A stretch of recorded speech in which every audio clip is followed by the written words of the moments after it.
Welcome to A Guide to Every Deck in EDH. Today we're looking at Celestial Kirin, and oh boy, this one's a doozy. So, Celestial Kirin is a 4-mana white commander. It's a 3/3 with flying, and it says whenever you cast a spirit or arcane spell, destroy all permanents with that spell's mana value. So clearly the goal here is to play spirit and arcane spells and blow stuff up on the field using Celestial Kirin's trigger. But of course, this effect is symmetrical, so how do we make it so that we're not destroying all of our own stuff, or how do we play in such a way that we don't have permanents to destroy? The one way is obviously with Avacyn, just make all of our stuff indestructible, but Avacyn is obviously 8 mana, which is quite the investment. So when we're not doing that, what else are we doing? Well, the main thing is that we're going to try to avoid having any permanents on the battlefield that cost anywhere between 1 and 3. Those are the permanents that we're most inclined to destroy, since those is where all of the mana rocks and mana dorks appear, and various other cheap permanents that we might want to destroy. So, although we will still play some, like Esper Sentinel for example, we're going to avoid it as much as possible.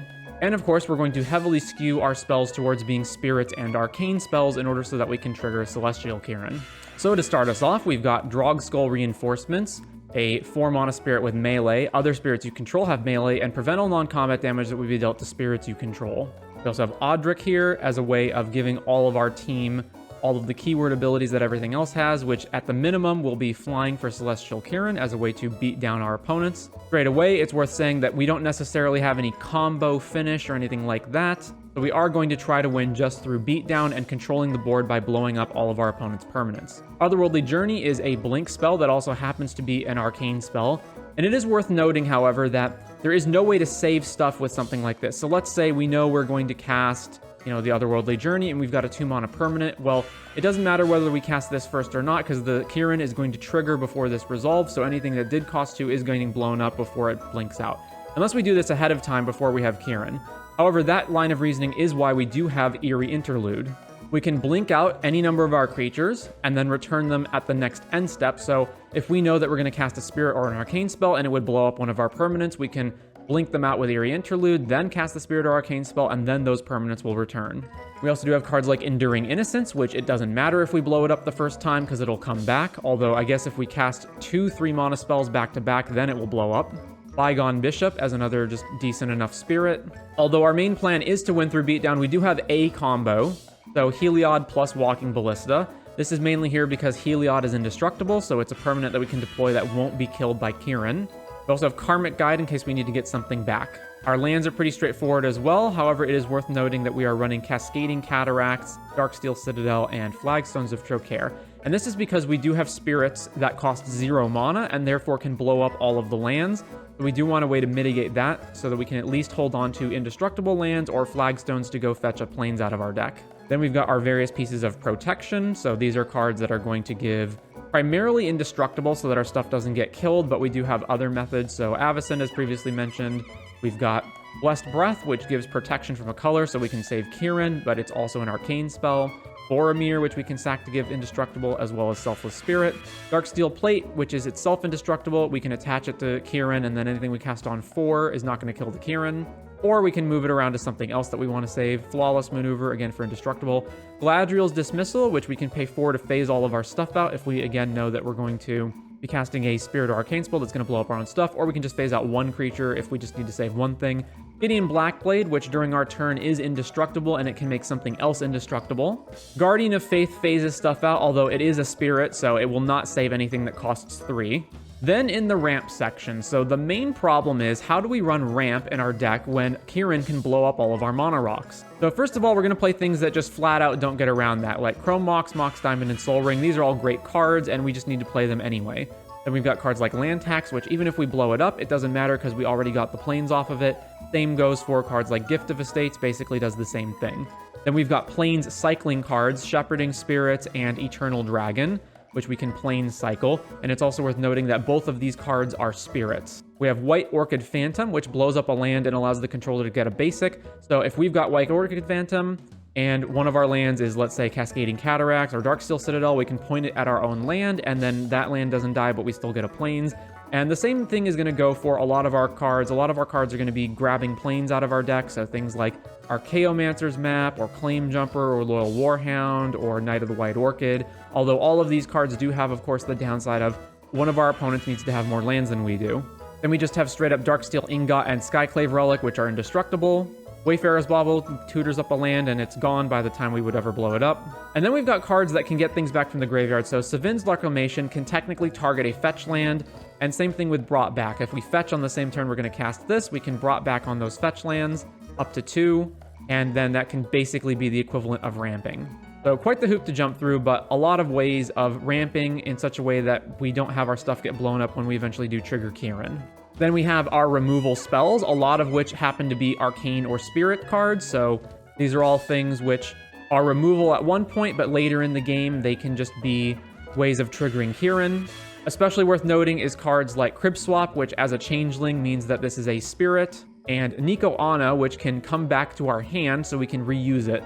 And then we have cards like Skyclave, which just happen to be a spirit. A little bit of stacks, although again, we can't really run too much stacks because we're going to blow up our own stuff. But we do have access to things like Eidolon, Kataki, and Spirit of the Labyrinth, since these are all spirits. We also have Clean Fall, destroy all enchantments, and it happens to be an arcane spell. And we've got our tutors, in particular Recruiter of the Guard, to go grab random spirits that we need. And then various other cards here that fall into basically spirits that are going to trigger Kirin for whatever reason. So Blinking Spirit at 4 mana, and we can bounce it back to our hand, so it's reusable.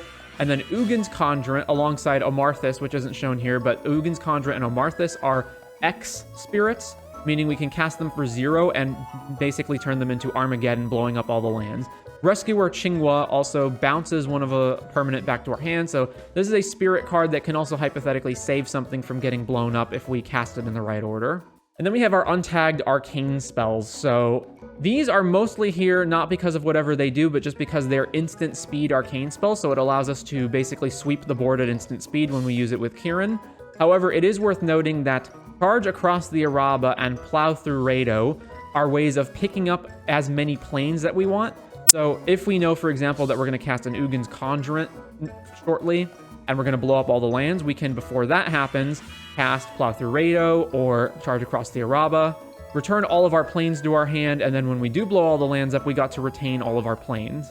Shining Shoal is also worth noting in that we can control what the mana value of it is through the X. So it's the only variable spell outside of Ugin's Conjurant and Omarthus that allows us to selectively control what the mana value is that we trigger, and it's the only one at instant speed that's variable. It was also important to have at least one arcane or spirit spell at each mana value, so most of them are at 1, 2, and 3, because that's going to be the majority of the permanents that we want to destroy. But it was important to have at least one at 4, 5, 6, and 7 in order to destroy other big things that our opponents might deploy at some point in the game. So here is all of the arcane spells in the deck, and then here is all of the spirits in the deck. So we have, for example, Karmic Guide at 5, Blinking Spirit at 4, Shepherding Spirits at 6, and Eternal Dragon at 7, so at least one of each. And after that, I felt like 8 was probably more than we needed. Now, aside from that, there were a lot of other cards that I considered, so these were things like Ghostway as yet another way of blinking out all of our cards, and similar to Eerie Interlude. The reason I don't like this one is because whereas Eerie Interlude can select which creatures we're blinking out, this blinks out everything, including Kirin, so it doesn't allow us to trigger the Kirin. Mirror Entity as another spirit, although I ultimately decided we didn't need this. Eldrazi Monument to give all of our creatures indestructible, but I felt like it would probably be too difficult to keep sacking stuff to it every turn, so decided not to use this. Lands that can hypothetically grant indestructible to our commander, but again, they're kind of expensive to use, so decided that these weren't worth it. A lot of additional protection spells, including things that gave indestructible, which I again ultimately decided were just not good enough or didn't need. So for example, Mithril Coat, I decided I wanted Darksteel Plate over this, and I didn't need more than one copy of that card, so ultimately cut that. Here's like Moonlit Strider as a 4 mana spirit. I felt Blinking Spirit was enough at 4 mana, and I didn't need this one as well. There were also some additional ramp cards that I considered that put planes directly onto the battlefield. I cut them because these were the most inefficient out of all of them, so they all cost, somewhere along the lines of like 5 to 6 mana to actually get the planes, or in Bitterhorn's case, you had to attack with the creature, so ultimately didn't go with those. A couple of other spirits that I decided not to go with.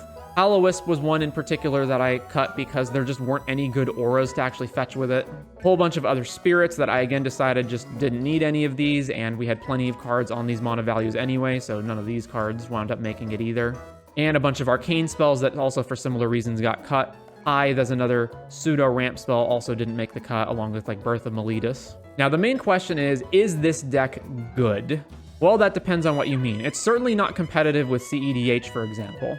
It's clunky, it requires deploying a 4-mana commander and then casting selective arcane and spirit spells that only destroy one particular mana value of cards and not, say, a mana value and everything less than that, so it's kind of awkward to wield.